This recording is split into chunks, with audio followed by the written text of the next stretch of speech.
Funerals actually take a lot more planning than I expected. With us using island cuisine for the first time, of course we were iffy, but once they came and showed us their service, their food, tasted their food and everything, we definitely use them again because their service and food is just awesome.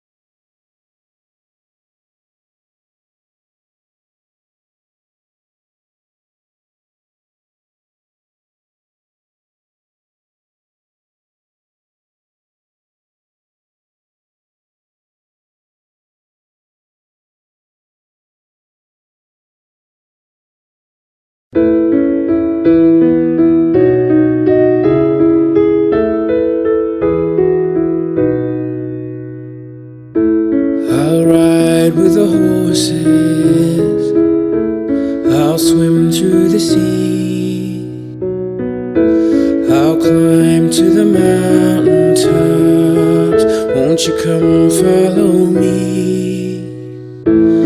I'll take time to notice all that I see, and after I've come so far, you know where I'll be. I'll fly away, fly away, fly away, fly away home. I'll fly away, fly away, fly away, fly away home.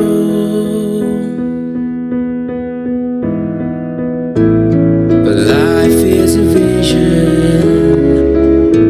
that's how it should be. The world is a canvas, and the choices are free. At the end of the journey, where all is complete, they'll all wonder where I've gone, but you know where I'll be. I'll fly away, fly away, fly away, fly away home. I'll fly away, fly away, fly away, fly away home.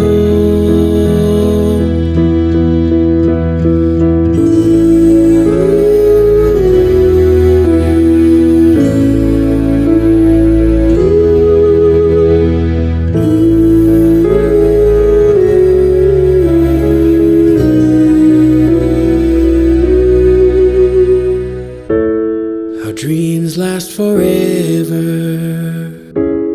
for all that we know.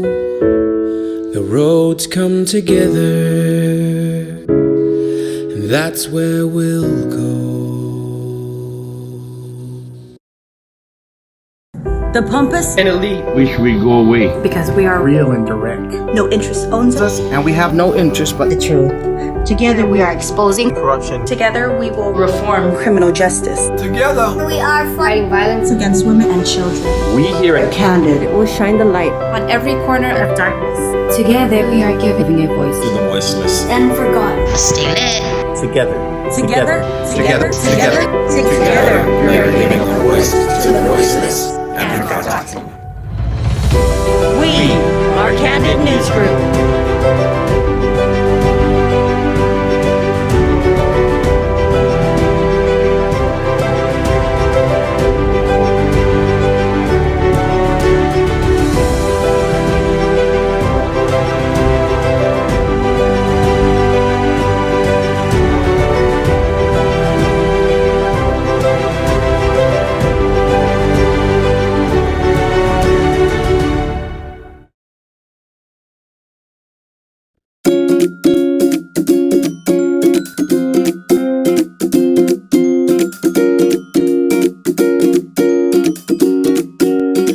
Next is Petey and Jasmine.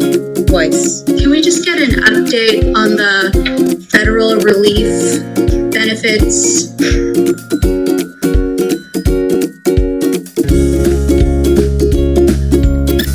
Can we just get an update on the federal relief benefits?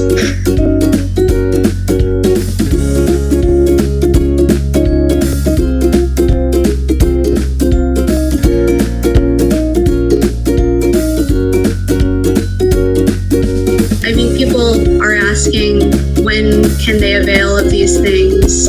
Jasmine, get it every day. Jasmine, I made it very clear that we're going to stick with the COVID recovery efforts.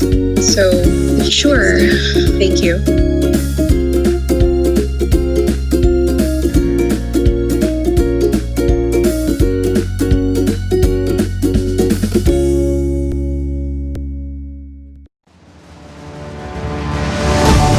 Many accolades and celebration.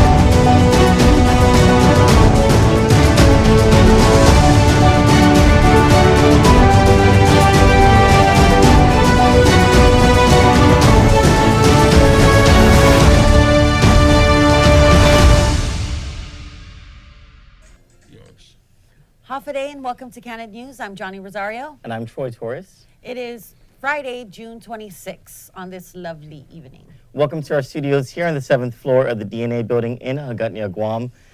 Thank you so much for joining us. I had no idea today was going to be such a fun news day. Now, I am not celebrating at the demise of certain people, and I am lying to you right now. But I had no idea. I got my hair did this morning. You know, I did some stuff today. I took a nap. I didn't even realize Jacob Nakamura and Nancy Maanya were all over the stories that were breaking this afternoon. And I woke up and I was like, what in the hell happened on Guam? Holy moly. Yes, Things yes. moved very quickly.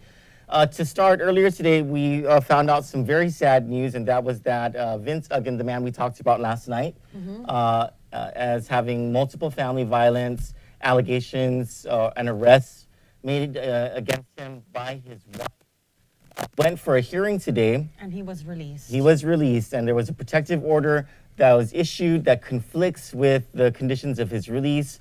One of the things was that Vince Uggan gets to have his mother call his wife for visits with the son. Right. But the protective order says that You can't have a third-party contact. yeah, so the conflicting information coming from the Superior Court. The Superior Court released Mr. Uggan on his personal recognizance, so it wasn't even bail, right? Right. There And a was no third amount party. paid to third-party custodians who all live Who in the were same house. on his last third party when he violated that and hurt her again. Yes, and according to his wife, those third-party custodians do not actually live in the home in Pneumatic where the court says that they live. And she also lives in Pneumatic, so this is a very troubling time for her, to say the least.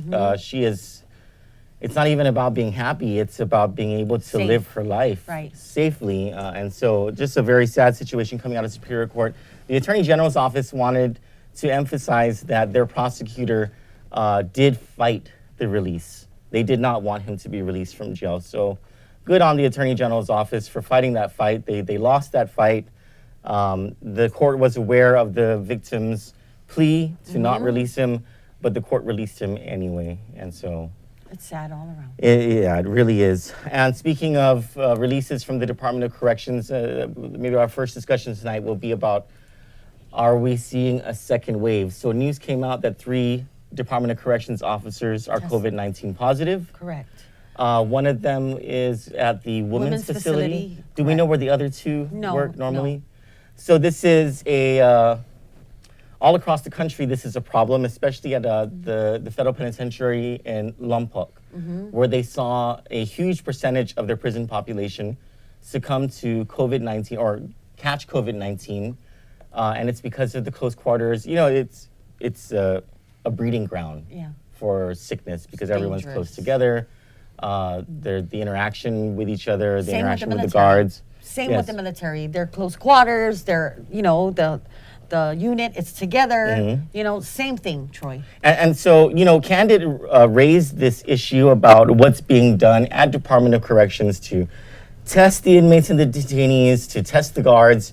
We raised this issue. We were ignored by the Joint Information Center and the governor's office. When we did a FOIA, we found out that not once did anyone at the governor's office or the Joint Information Center even send any sort of inquiry to the Department of Corrections via email or any type of communication about the issues. And now this.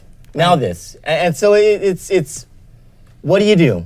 What do you do but itch and moan about the incompetence of the administration, maybe their inability to comprehend a situation where they have to program manage. Or inability to comprehend, let's follow, you know, if everyone else is going through it, Guam's gonna go through it. And apparently we are blocked off from the world.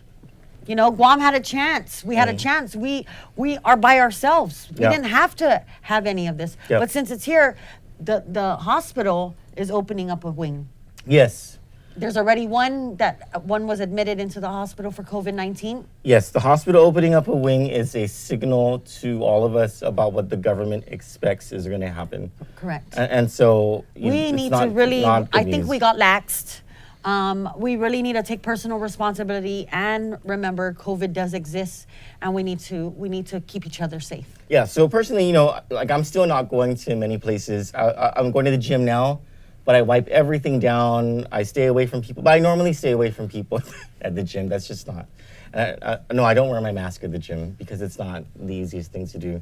But I wipe everything down before and after I use it. So there are just things that, common sense things that you can do if you're gonna go about your normal life as normal as you can to not catch COVID-19. If you don't need to go somewhere, then don't go somewhere. If you need to go somewhere, then take precautions. Right. It's really just as simple as that. The governor has extended the public health emergency, right? For another month. This all happened while I was sleeping, so I'm just going off of what you're telling me. Yes. And yes, the beautification has been postponed. thing has been postponed? Yes. What was... The beautification project was to beautify. You know, the lieutenant governor, he has that. Island-wide beautification? Yes. Okay. Beautificathon. Beauty- Okay, remember that? Yeah, remember? So they go Oh my gosh, around. Look how beautiful she is. I know. Hi. You just cut it? We have in studio guests tonight. Can we say who you are or no? Yeah. Jesse and Leanne are here. Mr. and Mrs. Mendiola are here.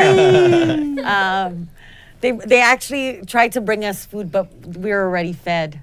And Leanne lost weight and Jesse No, gained weight. she's always been that skinny, Troy. Always. Your cousin Rod says, Johnny Rosario, I love you with a black heart. I love it I so love much. that. I love it Thanks, so cuz. much. I love you too. Sembronga Andres replying to James says, always Carlo and Janella. Oh, now I want to see what this is about. Norma Jean Nautis says, hi, Primo Eric. Half a day. Hi, Prima. Is your microphone on, Chelo? Yes, it is, Chelo. Okay, hi Chirag, hi Valine. Denise Legaspi says, hi there, Troy Torres, Johnny Rosario, and Eric. Half a day. Mel Siam says, incompetence. Wonder what excuse would be given to not test DOC inmates. They don't have an excuse at this point. Right. With 3 DOC guards You know, I got positive. a tip, Troy. We need to follow this. Yes, COVID testing is free, but as soon as it gets to the doctors or something, they're charging them $150. I don't get it. Neither do I. So I just, I don't know. I think so. Oh. So we need to look into that. I thought COVID testing was free, actually. Yeah, so did I. So Dr. Vince Akimoto a few days ago. So I think Dr. Akimoto already sensed that this was happening. Mm-hmm. And I asked him about this whole reopening of Guam thing and tourism and all of that. And he had, his take on it was, let's reopen Guam as much as we can. We can do it responsibly, education. But he's talking about herd immunity and, exposure to the virus so that we can all develop this immunity. Almost like chickenpox when we were kids. My dad totally sent me to school when I had chickenpox. Well, our parents actually put all of us cousins together. Like, hey, It over there worked, has right? to. Oh yeah, It worked. Yeah. Just like it really, I saw a meme today. We're all discovering that the belt worked more than the timeout Yes, did. yes, but I rarely got the belt though, so it didn't work for me. Well, you missed the slipper? You No, ducked? mine was the pinch and the I got cha-cha. that. I yeah. got that. And the Yeah, twist. and the the pinch poly and the twist. slippers. What Do are you poly remember- slippers? They were brown slippers. Well, you were raised by your father, so. Yeah, my it was mom- his boot. My mom used to. It's the brand Poly, Pali, and they were these leather slippers. That oh my gosh, when it touched your skin, it's over. It's the kind where you have to rub like. All my dad would have to do is like just raise his hand in a threatening way, and I'm already crying. So yes, what were we discussing? Oh, the possibility that a second wave is here. Oh, and the here's, beautification. the It was beautification. canceled. It was supposed to be tomorrow. They canceled it because of COVID, because of the spike in numbers. Oh, okay. Yeah. Okay. I think a lot of people saw this coming, that the public health emergency would be extended, that maybe even some conspiracy theorists would suggest that these numbers are being jacked up on purpose so that whatever the case may be, there are people in this community who should not be exposed to the virus. And there are people in this community who should not be exposed to other viruses either. Let's just be honest about that as well. And I think people just have to employ common sense and some common courtesy. Don't catch the virus of stupidity. Too late. Too late. The Leon Grow administration already has caught that virus, and it's made its way through the annals of Adaloop, ANNALS. Oh. Not anus. Not the anals. Not the analingus of Adaloop. No, Right. that would be incorrect. But it isn't just Adaloop that is suffering from some corruptionitis. It is also remnants of the Republican Party of Guam who find themselves remaining in positions of authority. So yesterday, we received source information from Guam Homeland Security, basically whistleblowers in Guam Homeland Security Office of Civil Defense, that FEMA top official on Guam, Chuck Atta, was circulating Republican Joanne Brown's senatorial nominating petition at Guam Homeland Security during working hours. And now these local employees did not want to be in violation of the local Mini Hatch Act, which is the local statute that governs what political activities government of Guam employees can and cannot be engaged in. And of course, you cannot be politicking in a government facility or at a government facility during government hours for partisan purposes. And clearly, the circulation or the signing of a nominating petition for a candidate for a public partisan office would be included in that. So they did not want to sign. They felt pressured to sign it because Chuck Atta is the top FEMA guy, and FEMA, especially at a time like this, is instrumental in, does approve or disapprove reimbursable costs to the government of Guam for this public health emergency. So Chuck Atta has an influential position. Correct. So they felt pressured, when this happened, according to their testimony to Kandit News. So we sent an inquiry to FEMA's Region 9 out in San Francisco, asking what they knew about this, what they're going to do about this, and we never even mentioned the Federal Hatch Act. So Robert Fenton, the administrator for FEMA Region 9 in San Francisco, said that FEMA takes these allegations very seriously. They are investigating this matter, and they take hatch. So it was Robert Fenton who said, we take hatch violations very seriously, and our employees receive hatch training. Now, the Hatch Act is the federal, it's basically the stepfather of the Mini Hatch Act, or the grandfather of the Mini Hatch Act, or whatever you want to call it. Or the father. The father, yeah. It's yeah. Yeah. Your daddy is daddy, but your daddy don't know. Your daddy ain't your daddy, but your daddy don't know.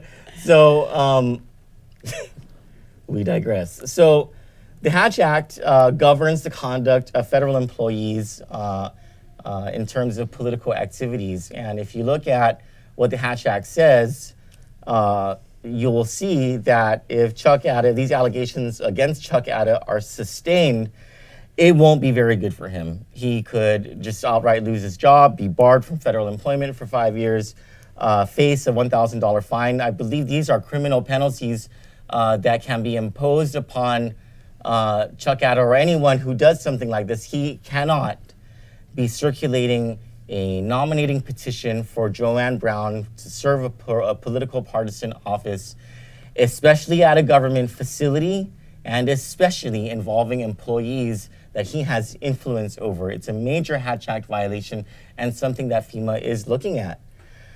There are implications here now that the allegations have been made and that there is an investigation, and that is that Chuck Adder now is under a microscope.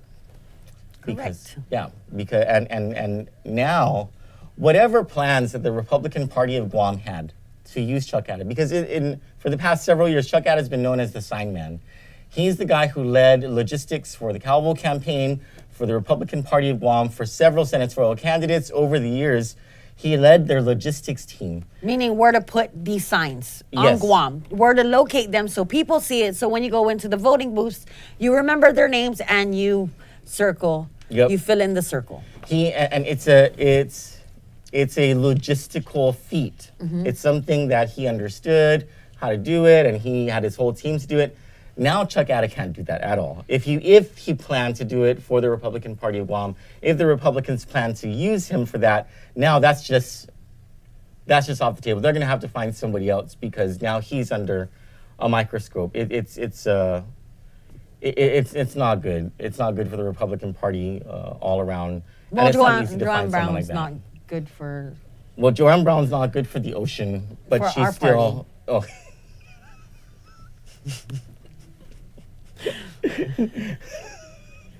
So yeah, whatever. What is she going to tell the Republican Party? Because Tony Atta, the chairman, said that he was not aware that this is that Joanne Brown's nominating petitions were going around a government office. Because if the Republican Party chairman was aware of that, there'd be very big issues. Now, I don't know if he's telling the truth, but what's Joanne Brown, like when Tony Atta calls up Joanne Brown, what's Joanne Brown going to say?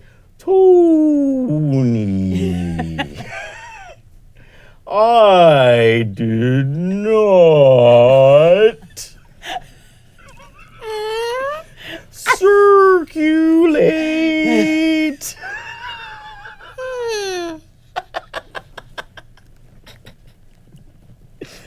You don't watch Finding Nemo, right? You watch Finding Nemo? Yes. Oh Troy. my Lord, she fills up the screen. Finding Dory. Finding Dory? Oh my God, I miss my Dory. Hoffaday, John Ananich, candidate for senator. I believe I saw Sandra Rages, candidate for senator as well, watching. Thank you guys. Hi, Ed Buendicho. Was it your birthday, Cello? I think I saw that it was your birthday. Denise Legaspi says the governor's son-in-law quit today. I guess he's next under the bus. We will get to that. That's actually our top story. Mike Rosansky says, no, don't open up Guam. El Flores says, opening too fast. Norma Jean now says, my favorite person tonight. She says, hi, handsome Troy. Diane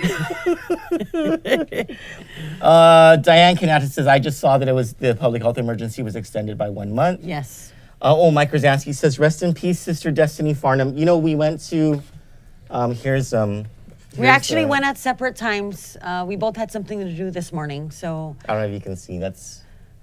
Beautiful service. It was at Guam I'm Memorial really Park? sad that I wasn't able to meet her, but I got a bracelet from her we family. got rosary bracelets from Destiny's family. It's very nice. And Destiny has been following Kandit from the jump. yeah. Commenting, loves us, and I'm sad that I wasn't able to meet her in person. Yeah. So after this whole COVID thing, I want to make it a point for us to get together because Kandit wouldn't be Kandit without all of you. Yeah. So with all your help, you following, watching, sharing, believing in us, that even though we have passed, you believe in us to bring you what's really happening, what's going down in the town. And, our promise to you is to come and give you what we know. Even if we don't know, you're going to follow us on the journey to find out what's going on. Hey, sometimes we don't know too. Yeah. You guys can tell us what's up. Denise Legaspi says the governor did it. So out of the past few hours, I don't know how many people have been telling that to me, like, it's the governor's fault. I'm like, man, this poor governor just cannot get a break. Jill Pareto says the tongue and stick, you had to cut yourself. Ouch. She's talking about the corporal punishment days of our parents. Mike Rosansky says, I don't know about this Castro guy. Who's the Castro guy? Vince. Vince Oh, Duggan? no, that's... Oh, Will Castro. Will, yeah. Will Castro. Yeah. Well, he's not a guy, Mike. Troy? Richard Leon says, Guam Homeland Security waived in COVID-19, another ever so fanny act of Guam. The real Joe Cruz says, hi, Chelu. He says, who else is watching in their underwear high AF and eating Pizza Hut that was delivered by a guy named Abraham Lincoln? That weed must be good, Chelu. That weed must be good. He also says, Kandit isn't a creeper. Kandit hits you after the first toke. Susan Redeb says, Janela's time is coming up. I can feel it. Fida Roberto says, good evening, Kandit News. If Joanne ever doubted Kandit News as a bona fide news organization. I know, right? You want to talk about Kandit News and you're in the news the next day, Chela. You're in the news the next day. She's and not the only one, Troy. Hey, we didn't do it. It was her own fault. She is not the only one. No, she is not the only one. We will get to that in just a second. But her comrade. I love it when they say that. You know, the person that was working down at the port, I love it when they say, don't worry, Governor. Nobody listens to Kandit. I love it. She's not working at the port. Now she's no more at the port. Yeah, good. Joanne Brown. Joanne Brown. I'm trying to be as professional as possible. I'm lying. Joanne Brown's comrade. Joanne S.W. Brown. Joanne Brown's comrade in arms over the past 8 years. Mike Ron Jeremy Phillips. Do we have his picture so people can understand what we're trying to say here? Stand by. Because not stand burn, stand by. My mistake. There we go. His name is not, there's no Ron Jeremy in his name. But Ron Jeremy Phillips is now the focus of an inquiry that Port General Manager Rory Respicio is asking the Attorney General and the Public Auditor to pursue to reinvigorate an investigation into the amount of money in legal fees that Mike Phillips took in order to continue the political witch hunt against the Port 7. And we were just talking about this yesterday, that this Port 7 thing cannot just end with the beginning of justice for these people. Right. Justice must be pursued against the conspirators who did this to these people and the people who made money off of this. And made money off the backs of the taxpayers. Yes, because so we are the victims. Ratepayers are mad. Right. You know, they're mad that, what if the port's fees have to go up because of all that? And they're not mad, and rightfully so. They're not mad at the people who are being paid this. What they are mad and should be mad at the reason that this has to be paid at all. Because how this affects us as a people is if the rates go up at the port, that means our groceries go up. So it affects us. So we need to be aware of what is happening around us. And so Port General Manager Rory Respicio is diving right into this. He's asking for an AG and a public auditor investigation into the legal fees, over $7 million in legal fees, and resurrecting a letter that Senator Mary Torres wrote to Mr. Respicio in 2019, where she details, look, there were days when Mike Phillips billed more than 24 hours in services. Mike Phillips was charging not by the hour, but by the quarter hour, which is against the standards for the billing in a situation like this. There were times when Mike Phillips's invoice didn't come until 10 months, 12 months, 14 months later, after the audit for that year had already been closed, after the books had been closed for that year. Mike Phillips is sending in invoices, and then what happens? Do the books have to be reopened? So there are a lot of... Joanne was the one paying those. And it only happened when Joanne Brown became the Port General Manager, and it was after Mary Torres left. Right. Mike Phillips wasn't turning in his invoices when Mary Torres was there. Because it would have been denied. Because it would have, for several of those months, it exceeded the $50,000 threshold that his contract stated. Right. Several times, Mike Phillips's monthly billings exceeded the $50,000 threshold, and yet no board action was taken to pay him. He was just paid by Joanne Brown. And so kudos to Rory Respicio and to Louis Baza. And I don't know if the Port Board of Directors is involved in this decision, but kudos to them for taking this issue up and doing something about this. Someone has to do something. And quite frankly, I'm surprised that the Leon Guerrero administration is doing something, because we haven't been their top fans by any stretch of the imagination. And we would not ever have expected them to actually do something about corruption. But the fact that they are doing it in this case gives me a glimmer of hope. And maybe it's not. Maybe it has nothing to do with Leon Guerrero. Maybe this is just Rory Respicio being a really good guy or something. But you know, if we're gonna blame the governor for everything, we gotta also give her the credit for everything as well, right? And that happens voted in the for her. administration. Jill Pareto says, "What happened to Joanne's neck?" It's like this. I don't know. Prima, it's like this. It's there. It is really up there. And not to mention, Mike Phillips also has several. What are those called when they file a complaint? Ethics complaints against him. Did I file an ethics complaint against Mike Phillips? I'm pretty sure you did. I know I filed an ethics complaint against Huynh. Yeah. And we will get to that in just a second.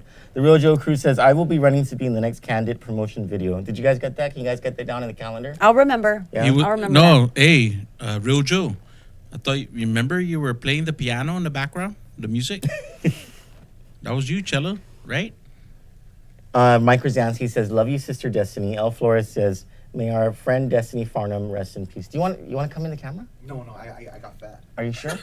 Man, I got fat. We can be fat still together. No, I don't. Sandra Rages says, "Yes, get together barbecue." Lainey and Jean Lim Mendiola say, "We love Kandit." Thank you, and we love you too.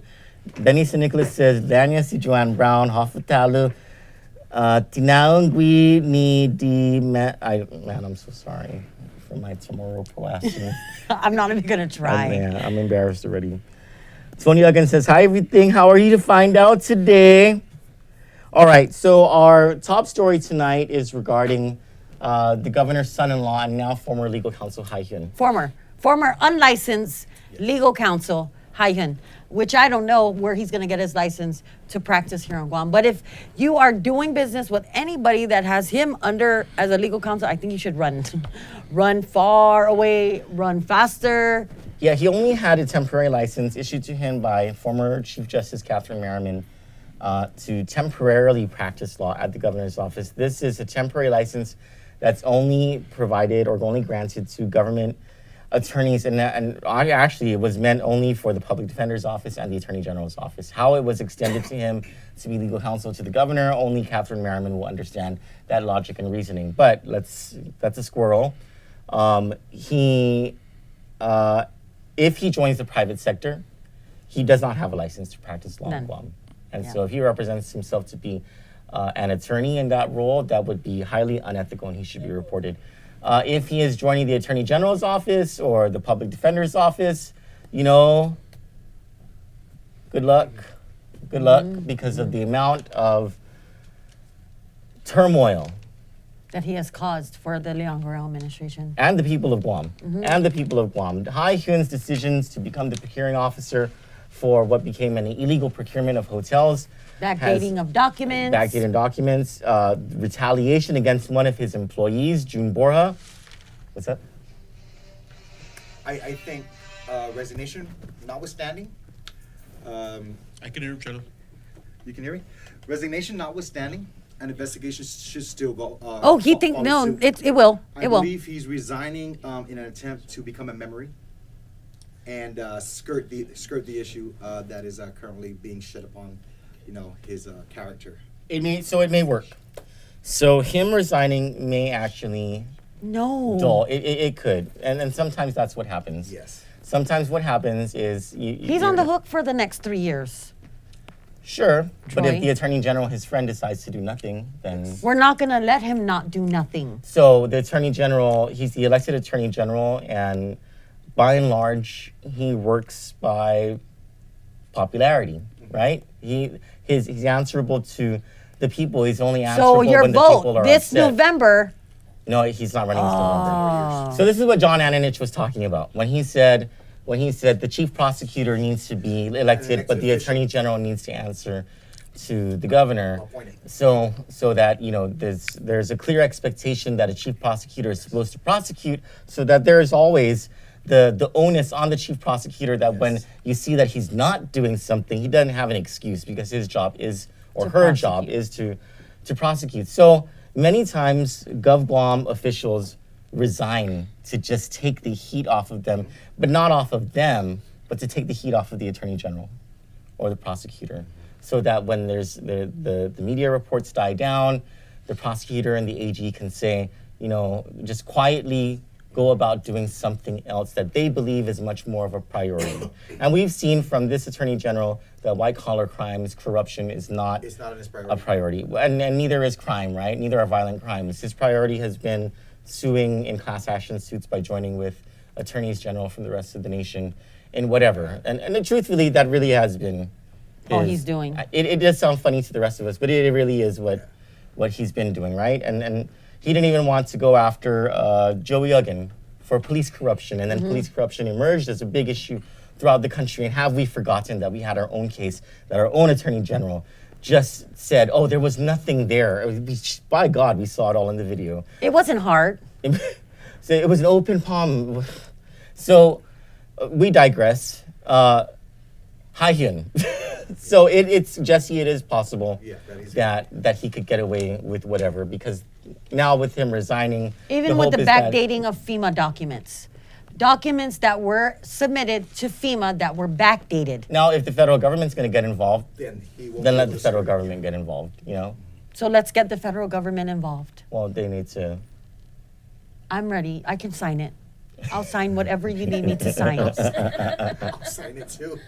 But I'm just, I'm going to enjoy this victory of Huynh resigning because, and thank you for what you wrote. If I may? Yes, if please. It wasn't for Kandit, because Kandit broke this first. Hey, come in the camera.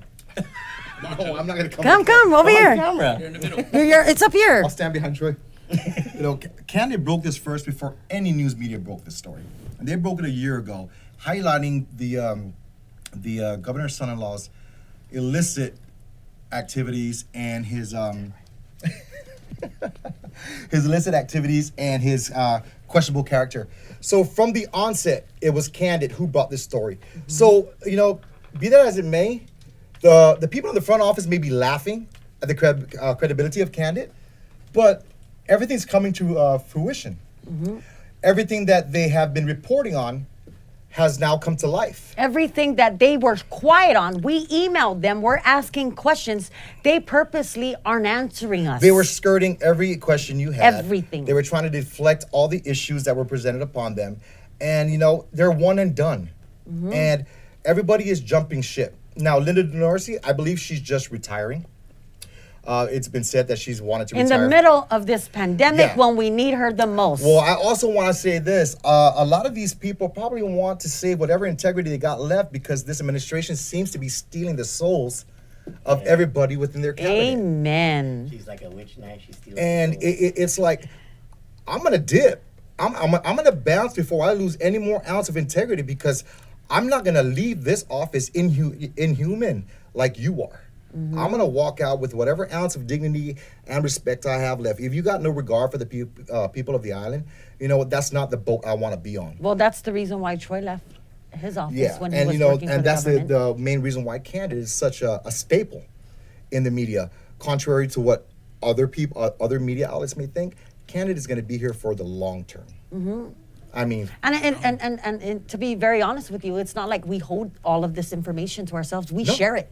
You are as transparent as Scotch tape. No, I'm saying we share it with other news media organizations. Oh, you share it? Oh, you know it. Oh, so they opt not to report it. Exactly. Okay. I'm also curious too. I know this shouldn't be brought up, but I'm curious as to one other individual who I'm not going to question, who has yet to resign from her position. Makes me ponder the question: what card does she have over? Does her name rhyme with Janela Carrera? Oh, yes. As a matter of fact, it does. Will I be named in a lawsuit? That may be the case, be that as it may. But you are a public figure. Yes, you are a public figure, and I'm wondering, she has presented the worst stain possible on this administration, yet she's still employed. So it leads me to believe, what does she have over this administration. What kind of card is she holding under her sleeve? I ain't afraid to speak. I ain't afraid to talk. I'm just an average citizen here speaking my mind, telling you like it is, calling it like I see it. So that's what I'm about to say is, what does she have over the governor? Could it be potential, possible, hey, maybe there was sexual harassment that occurred there that she reported that probably the governor skirted? Hey, that's just a hypothetical. That's just a theory. Right. But theories always have some truth behind them. Right. You know, there's always some truth behind a theory. We're not as stupid as they think we are. Yeah, we are not. I mean, I may be a recovering drug addict, a federal and local ex-convict, but you know what? I got a lot of brains up in here. Right, right. But yeah, let me get over to my wife now. Thank you, Jello. Thank you, Jess. Thank you, Jess. Thank you. And thank you guys for coming tonight. Did you eat? Yeah, I'm gonna. You know, Alicia Callie dropped over a lot of pastries and stuff, even that avocado. Yeah. Yeah, no, for real. She dropped over, from Cali Cakery. Fresh. What do you say? Fresh. Fresh. Fresh. Fresh. No, it actually It's has. fresh. We have to put it in the paper bag for a little Avocado. bit because it's still a little. It's not ripe yet. Okay. But she Avocado? brought over pastries and Avocado. panada, and they were warm when she brought it This over. is mine. Troy does not know it yet, but I am taking this home. Huynh is no longer working at the governor's office, according to Crystal Falco. His last day was today. It was not all of a sudden. It was in the cards. We have Yes. just been holding back from you. because we Because didn't wanna Kandit is jinx it. afraid that when we present you a story, they're like, we're not going to quit because Kandit said so. And it has happened to us. Yeah. It has happened. We've seen the resignation. We know that it was turned in. We reported on it, and they took it back. They took it back. Okay? Because Like we reported on Indian it. givers. Yeah. Yeah. Indian and that givers. is against the law, right? When you hand the governor your resignation, it's effective right there. It's done, But yeah. what they did was they acted like it didn't exist. Yeah. Because we reported And they on said it. that there was no document. So, Hey, I'm offended by that. by what? By that, what you just said. Indian giver? No, Huynh. Now, will anything come out of any sort of investigation into criminal justice regarding what Huynh did? I don't know. We hope so. And here, us here in our office, we're supposed to present you with our findings, facts, and it's up to the government and all these officials who hold this power over us because we elected them there to do something about it. And if they're not doing something about it, then we have to use our power to get these people out of office. There are other people who've been making the governor look bad. Now, I would imagine that many of the decisions that have been made were the governor's decisions herself, and so she should take the credit for making herself look bad. But I think that there have been some decisions that were made that were based on bad advice, or things that were done without the governor's knowledge at all, and she just had to eat it afterward. You know, not like a Joanne Brown kind of eat where like it's a whole feast and fiesta. You know, I'm talking about like foot in the mouth kind of thing. And not like a whole, you know, like a whole like foot worth of krill that Joanne would eat. But I'm having too much fun with this Joanne fat Yeah, thing, let's stop. Okay, before so I get in trouble again. So Johnny got blamed for a fat joke that I told the other night by her sister. Fran, I promise I was the one who told that fat joke. It wasn't Johnny. So, I completely forgot what I was talking about. I was Huynh, going on with Huynh, fat jokes Huynh, about Huynh, Joanne Brown. Huynh? Yeah. Oh yeah, Huynh. You were talking about Fresh Lumpia.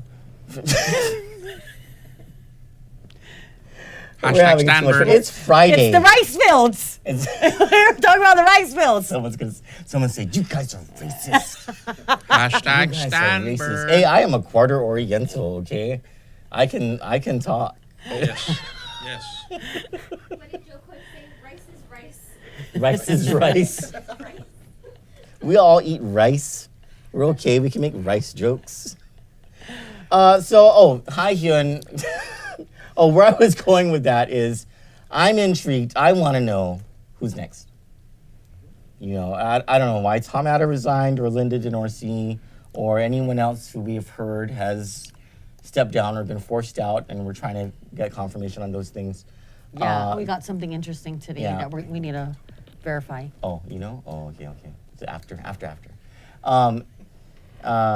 But now, there's Tony Babauta. Now there's Huynh.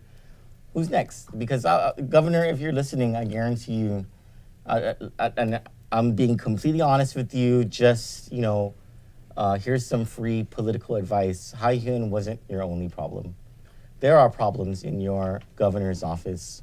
People who are causing you to look really bad, and I don't care if you feel sorry for them or whatever. They are a detriment to you and to the your people of Guam. administration and the people of Guam, and you really need to take a hard look at them. And if you didn't want to take it as political advice from me because you don't like me, fine, whatever. Just try objectively to listen to what we have to say because we're just trying to help out. Yeah, not for you, but for let's Guam. start with a clean slate. We need it. We're begging for it.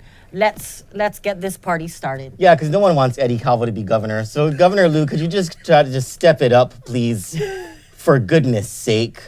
No one wants Eddie Calvo to be governor. If you could just step it up, lady, get those tax refunds out.